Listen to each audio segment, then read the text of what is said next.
हरे कृष्णा प्यारे भक्तों, हम उस दिव्य ज्ञान की यात्रा के दूसरे पड़ाव पर हैं जहां शिष्य की निराशा समाप्त होती है और गुरु का ज्ञान आरंभ होता है। यह अध्याय है सांख्य योग। पिछले अध्याय में मोह से ग्रस्त अर्जुन ने अपना गांडीव धनुष त्याग कर रथ के पिछले भाग में बैठ गए थे। संजय बताते हैं कि करुणा, आंसुओं और शोक से भरे अर्जुन के प्रति भगवान मधुसूदन ने अब बोलना शुरू किया। श्री भगवान बोले, हे अर्जुन, तुझे इस असमय में यह मोह किस हेतु प्राप्त हुआ? यह ना तो श्रेष्ठ पुरुषों द्वारा आचरित है, न स्वर्ग को देने वाला है और ना ही कीर्ति को करने वाला। भगवान कृष्ण अर्जुन के इस मोह को कायरता कहते हैं और उसे उठकर युद्ध करने का आदेश देते हैं।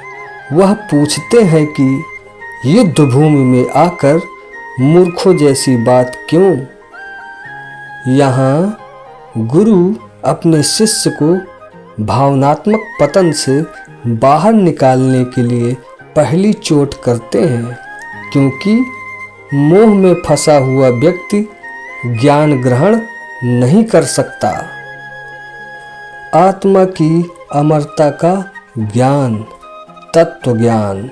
अर्जुन अपनी पूजनीय भावनाओं को दोहराते हैं, लेकिन श्री कृष्ण अब सीधे ज्ञान की बातें करते हैं। सांख्य योग।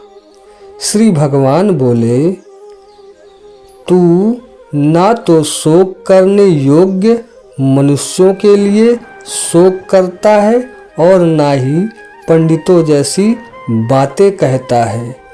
ज्ञानी पुरुष ना तो बीते हुए के लिए और ना ही आने वाले के लिए शोक करते हैं। श्री कृष्ण ने घोषणा की, आत्मा अमर है। शरीर का परिवर्तन।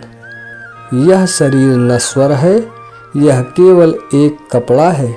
जैसे मनुष्य पुराने वस्त्रों को त्याग कर नए वस्त्र धारण करता है, वैसे ही आत्मा पुराने शरीरों को छोड़कर नया शरीर धारण करती है।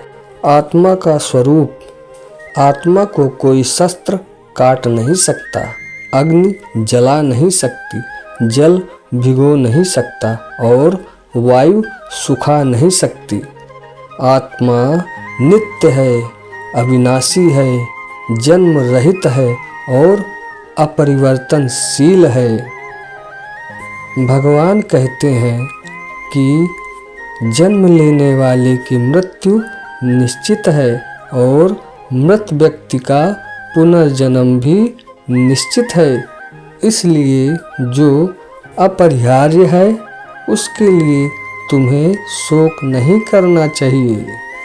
क्षत्रिय धर्म और कर्तव्य का पालन। ज्ञान देने के बाद श्री कृष्ण अर्जुन को उनके स्वधर्म का बोध कराते हैं। अपने धर्म को देखते हुए भी तुम्हें डरना चाहिए, क्योंकि क्षत्रिय के लिए धर्म युद्ध से बढ़कर कल्याणकारी और कोई कार्य नहीं है। यदि तुम धर्म युद्ध नहीं करोगे तो अपना स्वधर्म खो दोगे और पाप को प्राप्त होगे। लोग तुम्हारी कीर्ति और यश का त्याग कर देंगे और एक सम्मानित व्यक्ति के लिए अपयश मृत्यु से भी बुरा है।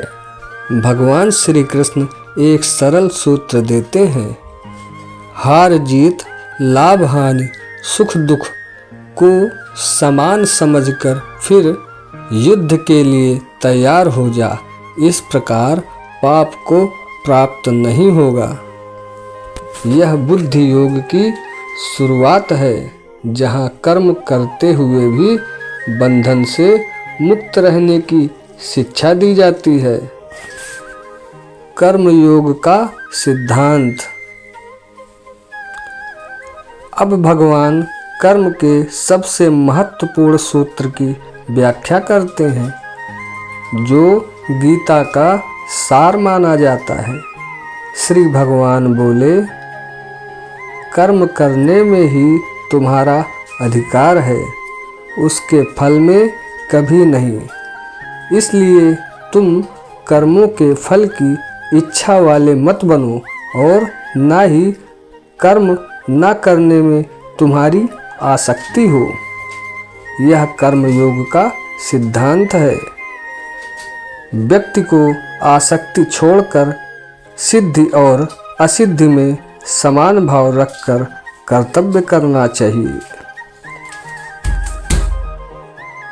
इस समता को ही योग कहते हैं। योग कोई जटिल क्रिया नहीं, बल्कि कर्मों में कुशलता है।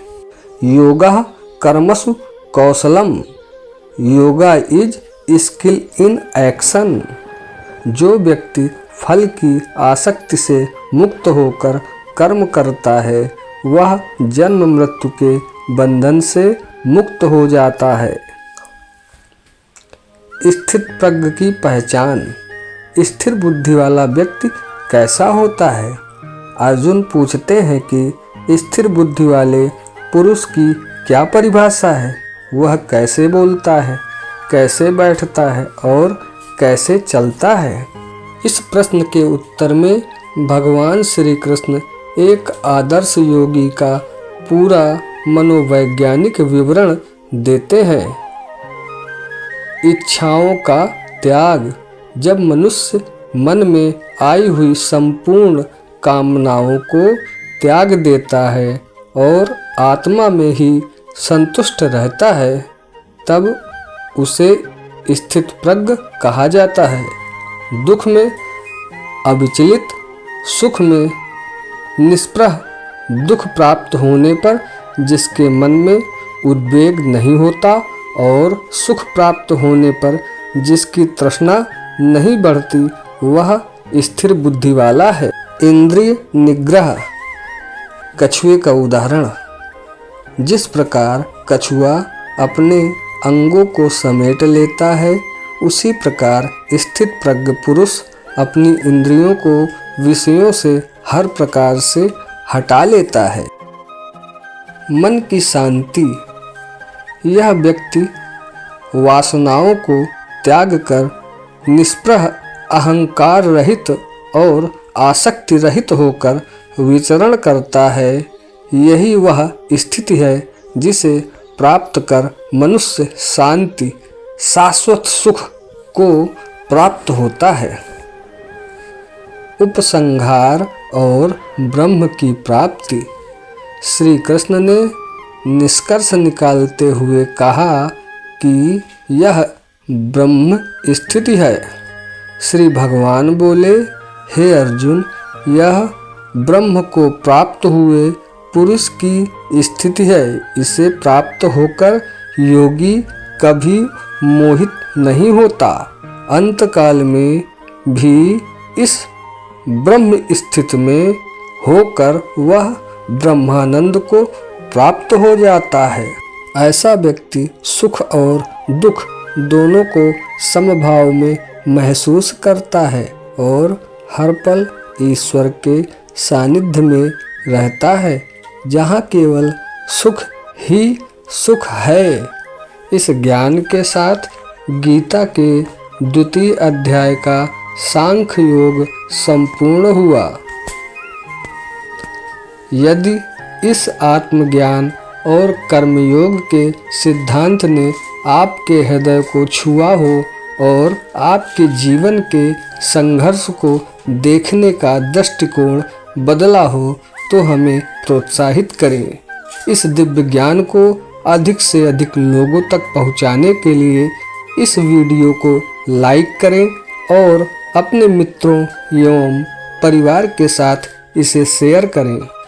कमेंट में हमें ज़रूर बताएं, स्थित प्रज्ञ की कौन सी परिभाषा आपको सबसे अधिक प्रेरित करती है। गीता के अगले अध्यायों के गूढ़ रहस्यों को जानने के लिए चैनल को सब्सक्राइब करें और घंटी का बटन दबाना ना भूलें। मिलते हैं अगले सप्ताह गीता के तृतीय अध्याय कर्मयोग के साथ। तब तक के लिए हरि ओम, हरे कृष्णा।